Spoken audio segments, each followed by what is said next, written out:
Hello दोस्तों, आज मैं आपको सुनाऊंगा एक चिड़िया का घोंसला कहानी। एक चिड़िया ने एक खेत के बीचों बीच अपना एक घोंसला बना रखा था और उस चिड़िया के साथ उसके दो छोटे छोटे बच्चे भी रहते थे। चिड़िया अपने बच्चों के लिए रोज़ खाना लेने जंगल में जाती थी और इस बीच उसके बच्चे घोंसले में अकेले ही रहते थे। और जब वो चिड़िया जंगल से अपने बच्चों के पास लौटती तो उसके बच्चे बहुत ही खुश होते थे और फिर चिड़िया का लाया खाना सभी मिलकर खाते थे। एक दिन चिड़िया जंगल से खाना लेकर अपने घोंसले में गई तो उसने देखा कि उसको दोनों बच्चे बहुत डरे हुए थे। तब चिड़िया ने अपने बच्चों से पूछा कि क्या हुआ बच्चों, तुम इतना डरे हुए क्यों हो? तो चिड़िया के बच्चों ने कहा कि आज खेत का मालिक आया था और वो किसी से यह कह रहा था कि फसल पूरी तरह से पक चुकी है।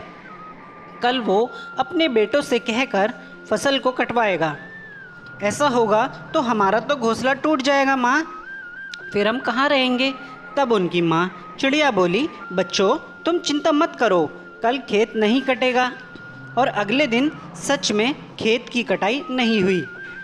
चिड़िया के बच्चे बेफिक्र हो गए, लेकिन एक हफ्ते के बाद चिड़िया के बच्चे फिर से उनकी माँ को बहुत डरे हुए मिले और घबराते हुए अपनी माँ से बोले कि माँ, आज फिर किसान किसी से यह कह रहा था कि वो कुछ मज़दूरों से कल खेत की फसल को कटवाएगा।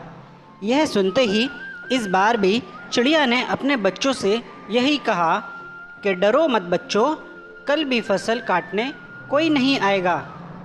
और फिर से वही हुआ, अगले दिन कोई भी फसल काटने नहीं आया।